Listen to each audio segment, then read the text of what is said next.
you from? Originally from Pensacola, Florida.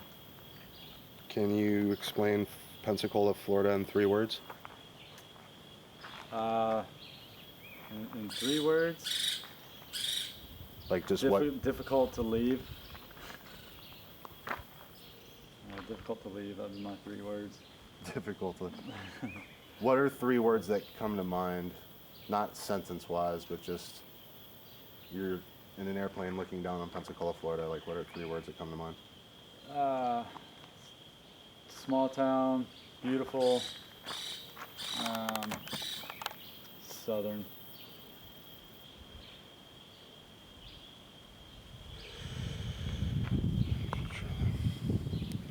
Just give me 1 second.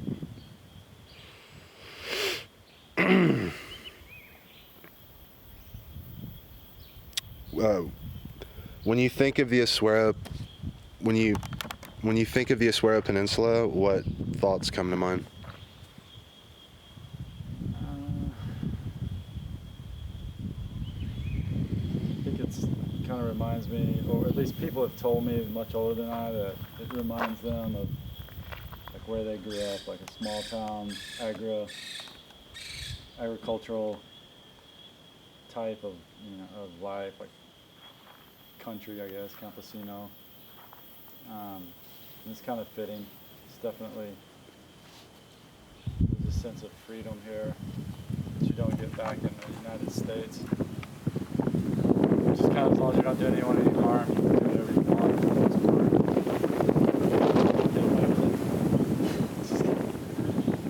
There's not too many rules and regulations. There are, but no one really enforces them, so you have a sense of freedom. What drew you to this region of the world? Originally surfing and just traveling through mostly Central America. I really like the whole Latin American laid-back Latin attitude. Just kind of resonated with me as far as a cool place to live, something enjoyable. There again, it's got that kind of country feel. So it's kind of contagious to be out of the rat race and modernity, convenience. And it's kind of a little bit more vibrant. Especially from not being here, from being a foreigner. So it's always something new. You're always having to learn some new words, some new language, some new traditions, customs. Makes it exhilarating. What's it like to be a settler in a new world?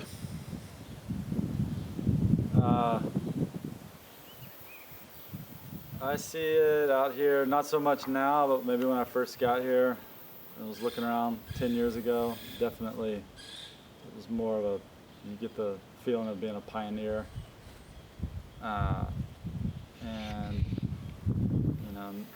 by no means trying to brag, but you feel like a trailblazer sometimes because you're trying to get things done, you don't know how, there's not many people around to really guide you or help you. For the most part, there are some, that come across your path, but you kind of got to figure a lot of stuff out on your own, so it's kind of exciting, and but now I definitely see, as those 10 years have progressed, it's gotten a lot easier. It's gone more from being like a pioneer type to being more of a settler type. The pioneers have kind of paved the way and made it a lot easier now, So, yeah, so it's an interesting feeling. Just, I don't know how to frame it perfectly, but definitely just feel more adventurous. How do you live different here than back in Florida? Here, definitely spend a lot more time trying to just get things done that are day-to-day type chores and errands and maintenance. It seems to gobble up a lot of your time here because you can't just jump in your car and go to a store 5 or 10 minutes away that has almost everything you need for whatever project or thing you're working on, or what you got to do. You have to always seem to travel a little farther and look a little harder for everything that you need, so that ends up eating up a lot of time. So basically, you don't have the conveniences like back in Florida, that stuff that usually would just take you a short amount of your time to get done. You can do. Here it seems to eat up days. So you have to get in the mindset of just kind of going with the flow of everything and not being in a rush, not being impatient. It's a simpler life, but it's got its difficulties. Yeah, it's simpler, but at the same time it's more difficult. You know, the internet goes out a lot, power goes out a lot. You know, if you're not on a well, you're having water issues. You just kind of got to fend for yourself and everything. Figure stuff out. Tropical sun heats your house down. It's not the sun. It's torrential rain. Floods. Compared to Florida, it's not just like a nice, sterile, convenient, easy to access environment here. You got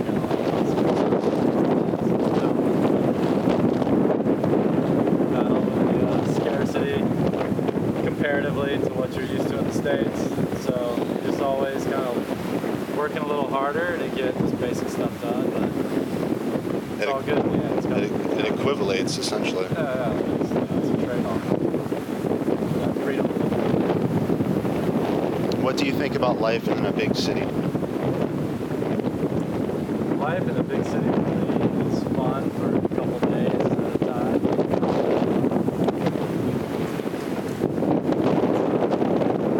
It's too much noise, it's too busy, there's no space, everyone's crowded together. I mean, look at this, there's no people around. I'd rather have this. I'd rather sell popsicles or hot dogs on the beach in my car out in the middle of the country compared to living in a big city and make money. What comes to mind when I say the word water? When you say the word water right now, the first thing that comes to my mind is watering my plants, because it hasn't rained here in about going on 5 months. So pretty much every day you got to water your plants, keep them alive. And do you reckon it could be an issue in the future? Is it an issue now? It's a dry place. There is groundwater, but there's a lot of development. Yeah, I think it could be an issue one day, but I think honestly, it's so far away. It's probably not even going to be in my lifetime. Even though there's a lot of growth around here, other than certain areas, small specific areas, I don't think it's going to be too big of an issue as long as people can dig deep enough wells. Do you think forests are important? Yeah, definitely. I definitely think forests are important, especially after being down here and seeing how much of it's been cut down. And the difference it makes when you start planting trees on your land. Just the shade and the birds, all the animals that come around. And it just seems obvious once you start getting in areas where there's not hardly any trees that you definitely need them. What do you think would make the world a better place?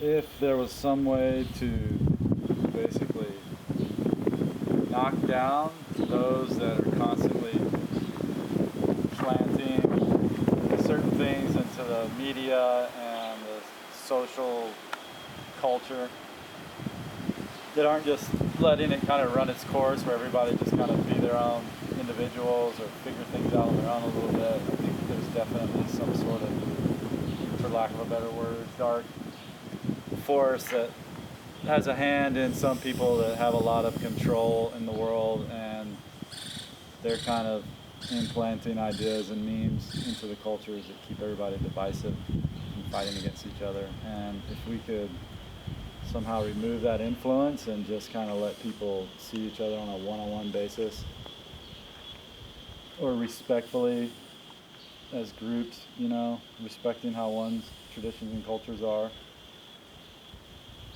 not necessarily wanting to change them, you know. And so if we could get rid of that sort of outside influence and just let everybody kind of be themselves, I think it would slowly sort of work out. Yeah, there would be some definitely a shakeout, stronger would survive, but I think it would end up better in the long run.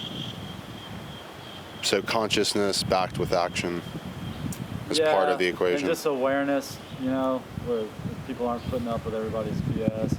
Maybe they're trying to educate themselves to why we're getting shafted in certain areas in our lives that are important for the financial system, the system, just whatever. Authority seems to just want to keep themselves going. We've got too much of that today. Step back from the bureaucracy, just keeping all this, whatever you want to call it, I don't know what to call it really. Just sort of get the impression that everyone's just being tugged around on the planet, unless you get far enough away from it where you can see it from the outside. And once you see that, then you realize that the most important thing is just kind of letting people get back to one-on-one and nature. And yeah, have technology, use technology, but don't use it to kill people if you can help it. Yeah. Now it seems like everything's just about the dollar in the end. Not on that one-on-one level, but in all the big political and religious, and I guess just everything. Everything just wants to keep feeding itself. And that's the only thing that matters, whether it's right or wrong, just as long as they keep whatever's their ideas going. Follow the money trail. Yeah, I don't know. I'm kind of getting off on a tangent, but you can edit that out. No, just clarity, consciousness, and several people have answered similar ways. Yeah, people It's just need to consciousness. start thinking for themselves, man. Everybody's just, I don't know, just being tugged and not even looking at what's pulling them around, not even thinking about it. So first job is to get everyone aware of that, and then maybe there'll start to be some change. Good Definitely stuff. some people need to be taken out somewhere.